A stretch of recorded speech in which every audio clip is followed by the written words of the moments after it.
Okay. Well, welcome everybody. This is a special and exciting day for the University of Nebraska, and especially for me because I have the honor and privilege to introduce the 28th head coach of Husker basketball, Fred Hoiberg.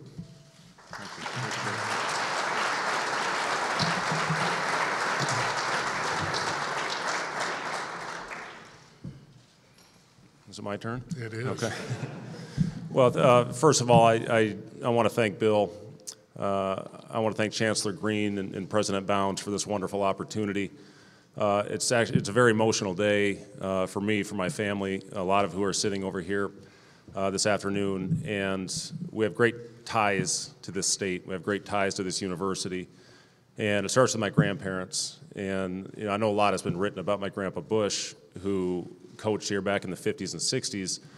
But my other grandfather, Otto Hoiberg, was a history professor here for almost 30 years. And to be honest with you, he's the smartest person that I have ever known. And I had a great chance. He moved back to Iowa in his later years and was able to spend a lot of time with him. And those were very special moments to be able to talk to my grandfather because of how worldly and how smart that he was. My parents, who are here today, Eric and Karen, both went to Nebraska. They are alums, 1966. Dad went on to get his master's in 69 and his PhD in 72, which is the year I was born here at Lincoln General. And I don't remember a lot about Lincoln as a kid. I moved to Ames when I was 2, when my dad got a job offer at Iowa State. He also got a job offer at Kansas. I'll always say I'm forever grateful to my dad for making the right decision. But also want to introduce a few other people. My brother Steve is here. Steve lives in Omaha now and actually taught at the University of Nebraska Omaha for many years until his current position with Siemens Corporation. His wife Carrie is here, a Nebraska native. Daughter Isabel, my niece, who's in 7th grade, and Emma, who was hired by Coach Miles actually this last year in the basketball department. So you better behave yourself, kid. My cousin Joe is here. He just moved to Lincoln last year. His mother, Bonnie, is also a Nebraska alum. And then my aunt and uncle are here. My uncle, Dennis, who is a Clearwater, Nebraska legend. He's a Nebraska High School Hall of Famer. And my aunt Jane, who also went to Nebraska. And you'll notice Jane at the game. She'll have those basketball half masks on. She'll be wearing that and be the one with the Go Big Fred sign. So thanks for coming. Then also want to introduce my wife, Carol, who's here today. Carol and I can't believe we've been together now for 30 years. And I won't tell the story, Carol, that you asked me to prom when I was a sophomore, but that's when we met back at Ames High School. And she's the rock of our family. And when you're a coach, you need a great support system, and I have that. And a lot of that has to do with my parents, my brothers, and also my wife. Our 4 kids could not make it today. Our daughter Paige is a senior at Kansas. She graduates from Kansas, which just kind of freaks me out that it's gone as fast as it has. She will graduate in May. Our son Jack, who we just spent time with this last weekend in Washington, D.C., he's a player on the Michigan State team, and they're getting ready for the Final Four, which has been a great thrill for our family to see Jack and his teammates cut down the nets in D.C. just this last week. And then our twins, Sam and Charlie, who we were going to bring, but they missed class on Monday, and they're going to miss class again on Friday, and we thought we should probably keep them in school as much as we can. But when you make a move like this, you have to have full support from everybody, and we have that, and it's very special. And the vision that Bill laid out to me when we started talking about this opportunity, I see real potential here to have long-term success, and a lot of that has to do with the facilities that are here. And we played an exhibition game a couple years ago when I was coaching for the Bulls, and I was just absolutely amazed. It was actually a really good game against the Mavericks. Doug McDermott hit the game winner on a sideline out of bounds play. We call Larry Bird. That's neither here nor there, but anyway, it was a great moment to see those facilities. We played a closed-door scrimmage actually against Doc Sadler back in 2011 when the practice facility was just being built, and I'm telling you, these facilities are as nice as any in the country, and that's a very attractive thing when you're trying to attract recruits to a market like this, and also the fan support. The fan support is second to none. what I've seen going back. I was a diehard Husker football fan as a kid growing up, and it's just amazing. Every seat in this stadium has been filled since 1962. And then the basketball games, to see the atmosphere. I watched a lot of Big Ten basketball this last year because of Jack and because of Michigan State. And it's just such an unbelievable atmosphere. And I think Tim Miles did a great job and deserves a lot of credit for bringing excitement to this program. And now it's our job to build on that and hopefully become a consistent winner. I talked earlier about my grandfather, Jerry Bush. It's such a thrill for me to be able to walk different buildings, but on the same sidelines that my grandfather did. And, it's pretty amazing. He probably has the best win in the history of Nebraska basketball. They had lost earlier in the season against a Kansas team led by Wilt Chamberlain, 103-43 is what they got beat. And I asked him before the game, when did you know you were going to lose? He said when we got out of the bus and Wilt reached across the roof and closed the door that way, we knew we were going to get beat. So, but then to go back and win that game, and Jimmy Kabaki, who I think was hurt that entire game, they had him go in with about 4 or 5 minutes left, and he went in and hit the game winner. But it was, not very often you shut school down with a basketball win, but they actually did that. That next day they shut class down. And then that following week to go on and beat Kansas State, team led by Bob Boozer, who was #1 team in the nation. So that was, I know, a really fun week for my grandfather and for my family. I didn't get to know him, like I said, very well. He passed away when I was 3 years old. But to hear the stories, Albert Maxey, Albert is here today. He played for my grandfather. Albert has always been great to our family. But I always got letters when I got into coaching, and even when I was playing a little bit in the NBA, from my grandfather's former players, and just to know the impact that he had on their lives. Same thing with professors. I get a lot of things from my dad and my other grandfather, Otto, but to hear from my grandpa's players is really cool. And to know the type of person that my grandfather was and the impact that he had in the community here because of the type of personality that he was is always a lot of fun for me to hear. So I'm excited about this, guys. I met with the team just a couple minutes before we came down here, and I talked to them about the opportunity that we have moving forward. And, this is such a special time of year. The greatest sporting event in the world is going on right now with the NCAA tournament. And I challenge them, the amount of work it takes. I was fortunate enough. I played 10 years in the NBA, and I didn't play because I was the most athletic. I didn't play because I was the most gifted. The reason I played is because I was the hardest worker, and nobody was going to outwork me, and that's how I got to that level, and that's what I'm going to demand and expect out of our players, is to go out every day and give everything we can and put an exciting product on the floor that will make our fans proud. And that's what we're going to strive to do starting the week after the Final Four. We're going to get going with our workouts. We're fortunate enough to have a foreign trip this year to get a head start in the season over in Italy. But there's a lot of work to do. I hit the road tomorrow. We're going to get in the plane and we're going to go out and we're going to see some kids and get this thing moving right away. And we lose a lot. There's a lot of really good players that are graduating from this institution, and we've got a lot to replace. And again, our players understand that. And again, we know we have to do everything possible to put ourselves in a position where we're going to be successful and do it consistently.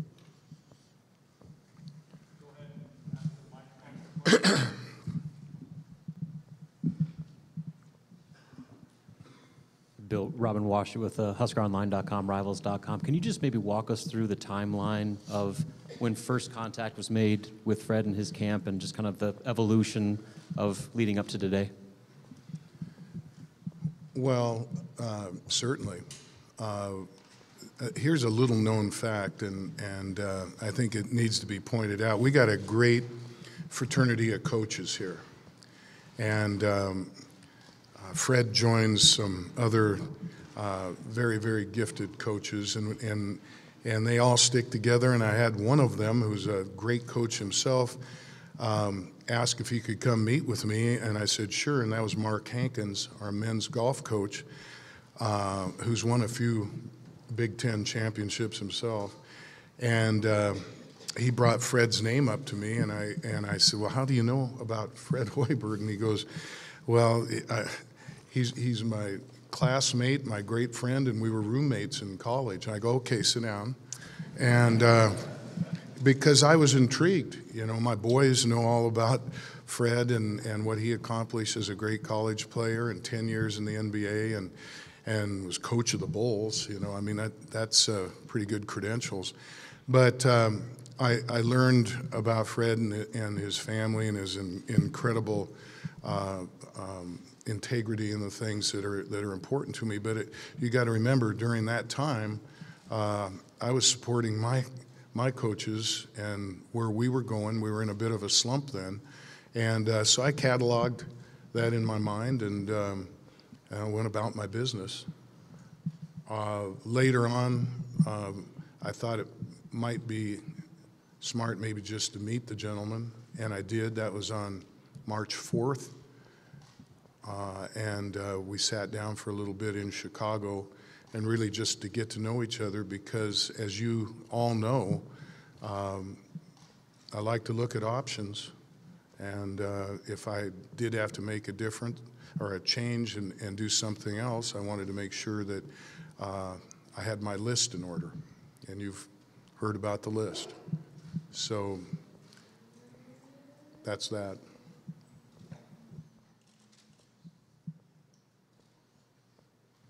Hey Fred, welcome to Nebraska. Chris Eddy from the World Herald. Why decide to come back to the college game after being in the NBA for 5 years?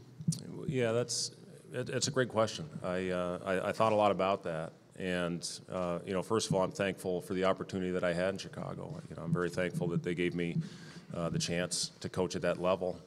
It was a hard decision. I had great years at Iowa State, my alma mater. You know, and I could have probably stayed there for a long time. And it was a very difficult decision that you know, my wife and my family and I talked a lot about. You know, we just felt that we wanted to take that opportunity to coach at the highest level for a storied franchise, and we did that. You know, there's some things I'm proud of that we did while we were there. You know, year one, we led the league in a category you don't want to lead it in. We led it in injuries, and you know, had 10 rotation players that missed double-digit games, including 2 starters that missed over 50. And you know, just one of those years we were too inconsistent. We could never get on that proper consistent role that we needed to be on, and we ended up missing the playoffs by a game. That following year, we brought Dwayne Wade in and his lovely wife Gabrielle Union, who's a Nebraska native, and we talked a lot about Nebraska football actually when they came to Chicago, and brought Rondo in, and you know, we had some ups and downs, but then I thought we're playing as well as any team in the East at the end of that season, and you know, we made the playoffs, and we're up 2-0 before Rondo broke his thumb, and you know, who knows what would have happened had we won that series. That following season, we rebuilt, which was the right move. You know, I was very happy. We had a 6-week stretch where we were healthy, where we had the second best record in the Eastern Conference, and you know, really did a good job of development of our players. And then this last season, you know, the change was made, you know, almost halfway through the season. So had a great, again, learning experience. My thing going into this year was I wanted to be in a good situation, whatever level that may be. And I did talk to some other schools. And, you know, I don't know when NBA possibilities are going to open up, but when I did look at it, I didn't see something that really excited me. And, you know, again, we talked a lot about this. We debated this. We just came to this final decision about 4 days ago that we were actually going to do this, contrary to the rumors that were out there that this thing's been done for a while. It hasn't. You know, one thing my wife and I talked about is we want this to be our last stop. And we're excited about this. Again, a lot of it's because of our family history here, but maybe as important are the facilities and the resources that we have in the fan support. It's going to be second to none, and we feel that we can build a program that consistently wins. But that's what went into it. It was a difficult decision when you have kids that are comfortable in their current positions. You know, to move them and uproot them, a lot goes into those decisions. So, you know, again, when we did finally come to it and we sat down with the family, everybody was supportive of this move. Coach Jake Bartecki, KRNU. You mentioned the Big Ten being a really competitive conference. How has, you know, your experience coaching at Iowa State in a competitive Big 12 and at the highest level in the NBA, how do you see that helping you going into the Big Ten? Well, I think it helps me a lot. I can promise you this: I'm a lot better coach right now because of my years in the NBA than I was before I got there. And you have to be when you're coaching against, the best minds in the basketball world. And that helped make me a better coach. We did have, listen, the years we had at Iowa State, I couldn't be more proud of what we accomplished there. And I'm really happy with the way that program has continued to move in a positive direction under the leadership of Steve Prohm. I think he's done an incredible job there, continuing on with the group, and again, another good class that he has right now. So, when you coach at the different levels, and the good thing for me is I've seen it from every angle. I've seen it as a player in a power conference. I've seen it from a player in the NBA on different rosters, on experienced teams, on young teams where I was a captain, as a front office executive to where I spent time as a general manager, and now going back and coaching in college and the NBA. So I've had again, pretty much every way you can look at it. So I take on all those experiences, and I know I've still got a long ways to grow. And, again, when I was let go back in, I'll always remember the date. It was my wife's birthday on December 3rd. It was something where, I took those next couple months and really reflected. What could I have done better? What did I like that we did? And how can we improve going forward? And I think everybody that's in the position that I've recently been in as far as a coach that was let go, and pretty much all of us that have been in coaching, that's happened at one point or another. The important thing is you grow from it, you get better from it, and the next opportunity you have, you do the best job you can. Coach, when a Fred Hoiberg team is really clicking, what does that look like? I mean, what are the optics? What will we see? Well, first thing that we try to do, we try to play with great pace, and that was one thing that we always tried to have, especially when you look back at my teams at Iowa State. Now, we did that in different ways. My first year, we had a point guard in Deontay Garrett who was really a good player, and we had a couple bigs that could shoot it, so we ran a lot of pick and roll, pick and pop type actions. My second year, we had a kid named Royce White who was a transfer from the University of Minnesota, and we put the ball in his hands because we felt he was our advantage, a mismatch, and we led the nation in three-pointers that year because he could draw the defense. We spread the floor out with 5 around the perimeter, and he would make the defense converge and make the right play. So I've done it different ways, but the one thing that is consistent is the fast-paced, exciting brand of basketball that we want to play. And again, you have to be in great shape to do that. You have to have the right personnel to do that. And we'll see how that is with this roster. I watched some games. I haven't seen a lot yet, and I plan to go back and watch all the games from last year with the addition of some of the players that are coming in here next year, which I'm really excited about. We'll try to put the right system together to take advantage of their skill sets. Hey, Fred. Eric Olson with the Associated Press. How quickly do you think you can get this thing up and running to a real contending level in the Big Ten, and how hard you're going to have to hit the transfer market right out of the gate? Well, it's something that we're going to, my first year at Iowa State, we took over a team. We had 4 or 5 scholarship players, and there wasn't a lot of expectations that year. But we went out that first season and put together a 500 record, a 16-16 record, which was respectable. And that group was as fun a group that I've ever had to coach. It was a group of 6 guys that we played with a couple others that played spot minutes, but those guys were great. They bought into what we were trying to do, and they really set the tone and set a culture for what we wanted everything to look like. And then I had a group of 4 transfers that sat out that I knew when they came eligible, we'd have a chance to be pretty special. And then those next 4 years, we ended up building on that, making NCAA tournaments. But my philosophy as far as recruiting, we just want to get the best talent as possible on the floor, however that may be. And when we were at Iowa State, we started that with transfers.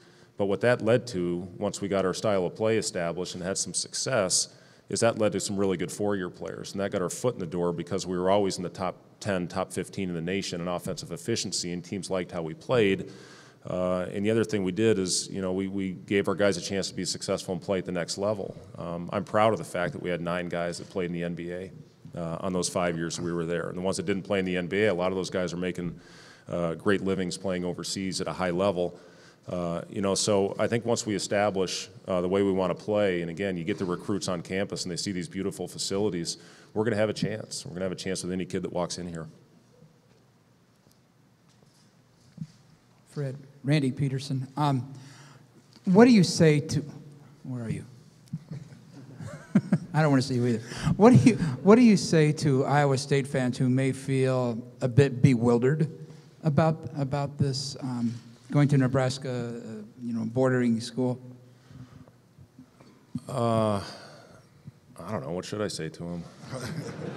I mean, this is again. I love the direction of Iowa State basketball right now, and I feel we played a pretty important part in the success that program's having. And again, I think the world of Steve Prohm, and I love what he's doing, and I'm excited that Jamie gave him a long-term commitment, extended him again, where he can continue to lead that program to greater and greater heights. But I'm proud of what we did there.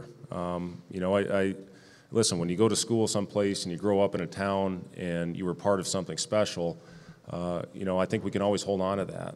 And it was a great run. I loved everything that we did. I love going back. I always try to get back for a football game. I went back for a basketball game this year. I spoke to the team. It's something that's a lot of fun for me to watch. As far as what do you say? I'm excited about the direction of Iowa State basketball, and again, I'll always be a fan because I'm an alumnus of the university. Alumnus or alumni, Dad? What is it? Alumnus. Okay. So it's, but again, they've got a great thing going, and I hope that they would support this situation that I'm in now, and that they would be excited for where we are, because this is something that my family feels very good about. Fred, Chris Bassnett, Lincoln Journal-Star. What was your reaction when Bill first reached out to you, and what was kind of that initial meeting like in your eyes? Yeah, it really was. It was just kind of a get to know you meeting, and again, I think the world of Tim Miles, and again, he's a guy that I've had a really good relationship with, and he's done a lot of great things for my family. Not only hiring my niece Emma, but he did some great things to recognize some of my grandfather's teams. And I've talked to him a lot about that. I talked to Tim 2 days ago and had a really good conversation with him. So, I didn't want to it really was hard for me to see all the rumors that were out there, because I didn't want to disrupt what was going on. He was coaching the team.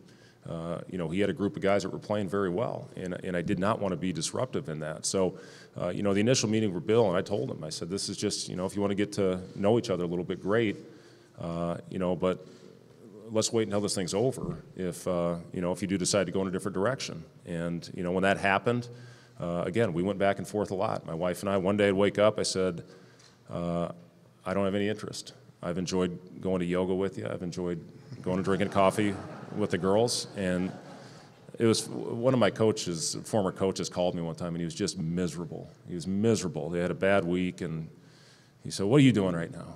I said, well, I'm sitting here at my table doing a puzzle in my robe and watching Price is Right. It's pretty good. I liked it. And so, we thought about sitting out this year. And we thought about maybe, do we wait and see what opens up in the NBA? But this situation, Bill, once the decision was made to move in a new direction, we were very attracted to it because, A, of Bill's vision, and B, because of the facilities. And again, that for me, 3 years ago or whenever that game was, to be able to see that and say, my goodness, this is beautiful. This is not typical of a college arena to have this and the practice facility and everything about it and the support. So, when we put everything together, that's when we decided to make the move. Tim Curran with KLIN in Lincoln. Question for Coach Hoiberg. I understand you don't have a crystal ball in front of you, but I am curious to know, how long do you think it'll take to get the program to a level of success that you want it at? Wouldn't it be great if we all had crystal balls? Wouldn't life be so much easier if we had that? You know what? I don't know. Again, I met with the players for the first time today, and I've had the opportunity to talk to a few of them on the phone. And, again, we didn't have real high expectations, but we didn't put on limits on the first year when we took over a program that didn't have very many scholarship players. And, I don't know if anybody would have guessed that we would have been back in the NCAA tournament in year 2. So I'm going into this thing with an open mind. And I know this is a group of guys that are going to work extremely hard. I loved meeting today. You looked up and everybody had eye contact with you. And, we're all going to meet individually on Friday to lay out expectations and what our schedule is going to be moving forward the rest of this spring before they go home for the break. So again, if we come in here and we work, my message has always been to the team, if we're the hardest playing, most together team, we're going to have a chance. And that's what we're going to strive to do. Fred, over here. Hi. Yeah. Hey, Keith. How you doing? Keith Murphy, WHO. Fred, what do you make of this fast-developing rivalry with the Iowa Hawkeyes? You got something better than that, Keith, don't you? Listen, I grew up in it was a fun rivalry to play in. There's no doubt about that. And, I remember one of the greatest games I ever saw was in Hilton Coliseum when I was sitting underneath the basket as a ball boy and watched LaFester Rhodes pour in 54 against Iowa. It was one of the most incredible games I've ever witnessed. To play in that rivalry was a lot of fun. To coach in the rivalry was a lot of fun. I think Fran has done an incredible job at the University of Iowa. Now back in the Big Ten, this will be the first time that we play each other twice in the season. But listen, I have great respect. I have great respect for Fran, for his family, and for the way he runs his program. Coach Matt Reynoldson from KLKN TV in Lincoln. You talked a little bit about expectations. Building off what you were saying, is coming into a new program with expectations like this program has had in the last 5 years, is raising those expectations synonymous with raising the profile of a program, do you think, nationally? That's a great question. Again, I don't know, expectations, we'll see what they are. We lose a lot. Again, I think the world of, Palmer, hell of a player. You look at Watson, you lose Copeland, obviously, and I know that was a tough blow with the injuries, and we'll see what happens with the transfers and the portal and all that, and the early entry, candidates. So, we'll see. I don't know what the roster is going to look like at this point. So, it's hard to put expectations on a team when you don't know exactly what things look like. But again, guys, I wouldn't have taken this job if I didn't fully expect to turn it around and win consistently. And I talked about Tim earlier. He did a great job of making basketball exciting here at Nebraska. And again, it's our job now to go out and try to be a consistent winner. And that's what we're going to strive to do. Chris Heddy from the Omaha World Herald again. Nebraska's the only Power 5 school to not have won an NCAA tournament game. You obviously won a couple at Iowa State. With the facilities and with the way that you've run the program, do you have any doubt that you'll be able to duplicate what you did at Iowa State here at Nebraska? Well, yeah. Again, I do see great potential here. There's no question about that. And a big thing for us is if you can get these kids on campus, there's a lot of great things to sell, and that's going to be something that we're going to do. Right now is a quiet, dead period as far as recruiting until the Final Four is over. But as soon as that is done, we expect to get some high-level kids in here and hopefully, sell them on what we have to offer.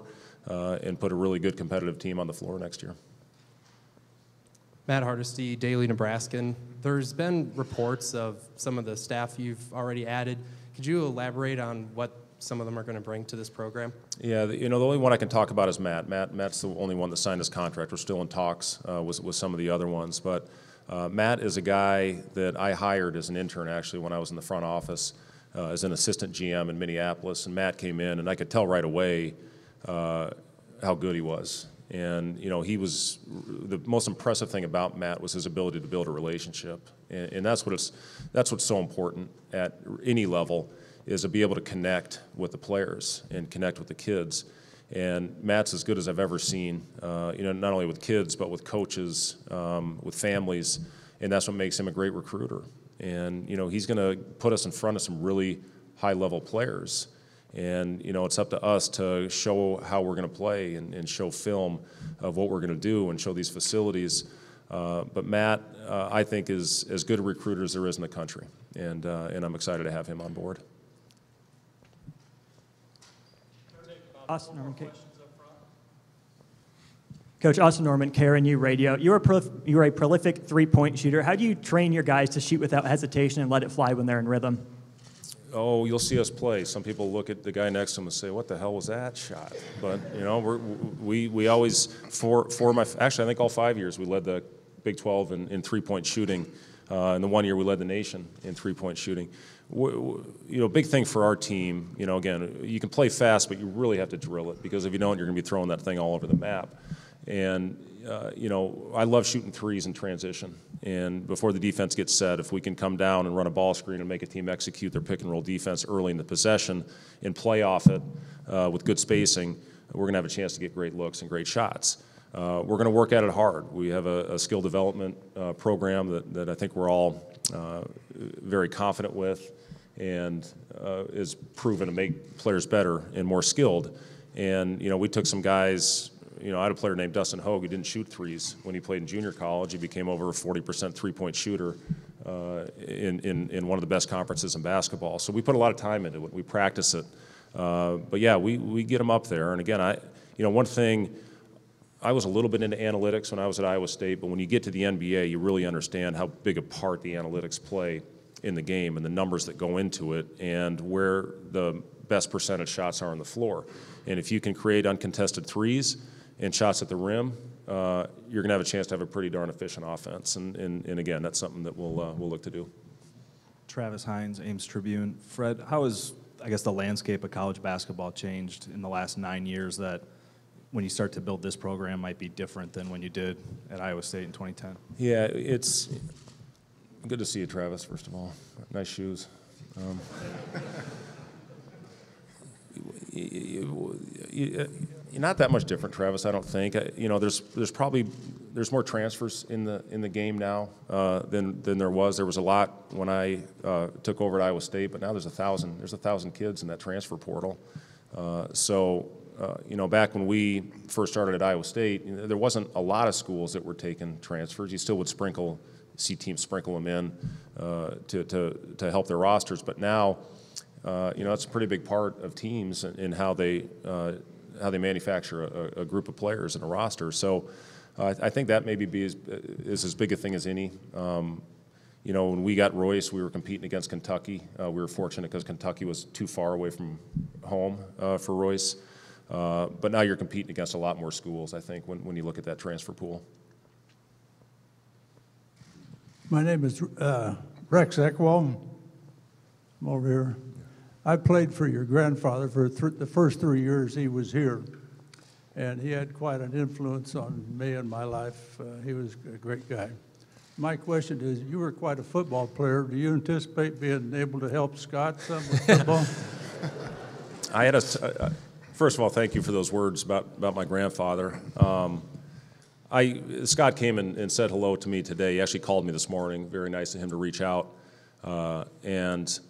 Yeah, I plan on being on the sidelines. I told him I was with Matt Nagy. I got to know Matt Nagy of the Bears here this last year pretty well, and I went and spent a day with Matt with the Bears, and we just watched how he did it and everything, and had a great offensive mind. So I'm going to give Scott a few things to look at. That is one thing.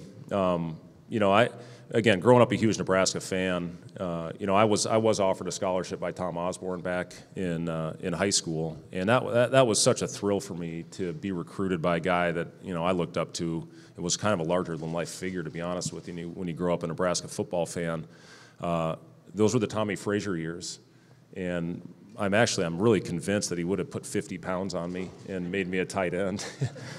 And I probably wouldn't be here today. I could have been Gronk before Gronk was Gronk. But that was fun. That was fun to be recruited. And again, I think the world of Scott. Really looking forward.